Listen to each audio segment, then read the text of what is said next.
kitchen this morning. We want to show you how to make one of the most famous Italian pastries, Cannoli. Yes, it's very a good classic concept. and it's easy to make, and Giuseppe's here to show us how to do it. So easy to make if you want to do this, yes? Yes, very, very, very easy. So basically we have to look after two things. One is the, let's say, the shell outside, and the other one is the filling. Now, for the filling, we use ricotta cheese, but it's sheep milk.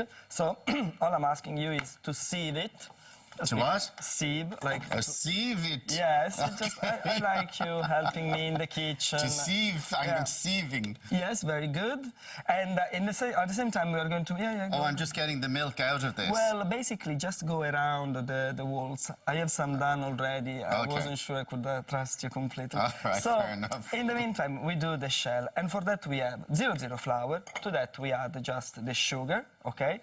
The shortening, which is lard. Now, this is lard. Yes. Now, we haven't used this in this country in a long time, but this is a traditional way of doing it. Thank you for saying that, because you see, like, cannoli are probably one of the oldest pastry in Italy, and that's why you will use ingredients that belongs to the tradition of many countries, like lard. But can you do it without putting the lard in? I suppose you can, but what I wanted to show was the original one, okay? Yeah. And even on the internet, you will see loads of different versions of it with butter, with margarine, the vegan version of it, and so on. So basically, what you do is like you do that with the lard, okay? So you combine the lard and the flour, and then at a certain stage, once. But if you didn't want to use the lard, what could you use? Well, first of all, butter. Definitely, you can use butter. But you see, like the characteristic of the cannoli is to have this sort of bubble there, you know, kind of thing. So you're actually a little bit killing the recipe. This is things that you know what I mean. Like it's very important to use the lard. Recipe. Yes. And you have all this lard in this country, and you don't know what to do.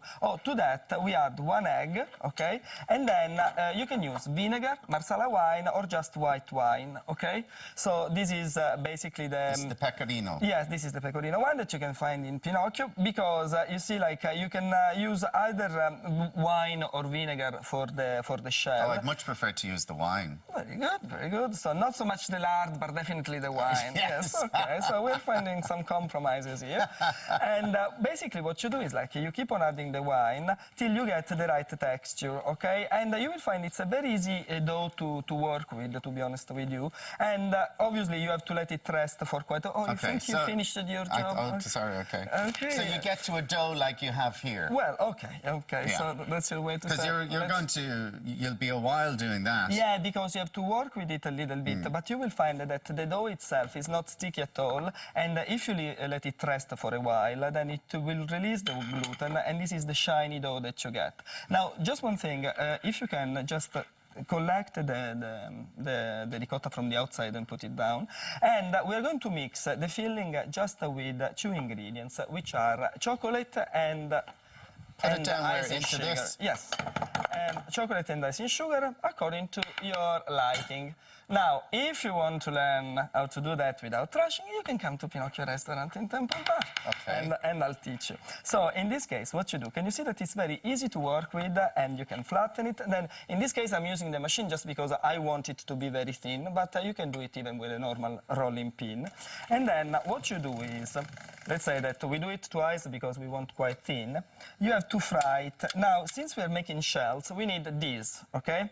Now, I do expect you to tell me where do you get them, and I will say online. But in the old days, what they were doing is use actually bamboo sticks. Oh. You know, so that's the traditional way. Okay. So if you find, and once you have this, I just want to show you how you make it. You take just a saucer, you cut it, okay, like this. And then you have to put them all around this, okay? Is it clear so far? Yeah, okay. Crystal clear. Very good. So I would ask you to do that, but no. No. Would you? Okay. We don't have time. We're very short on time today. Very good. So what you do is like you just put a little bit of water there and you close it, okay? Once you close it with the water, is it clear? Yeah. Looks kind of pretty. Then you just put it in the boiling. With the thing yeah, on that's it. why I was saying it. And the bamboo stick can be put in the water. And can you see that there are all the balls coming? Yes. This means that we are very good at making cannoli, okay? So this is the shell. This is the shell that we have. We can pipe the filling in the shell, okay? But since we are quite in a rush. I already did. And I would like you to put the final touch, which is very, very simple. And it's just pistachios, okay, and icing sugar. So what you do is you basically press this against the pistachio on both sides. Can you do that? Oh, so you're... Go on, no, you do it. Maybe we should wear a glove to do it if Mark's going to taste them now. Okay.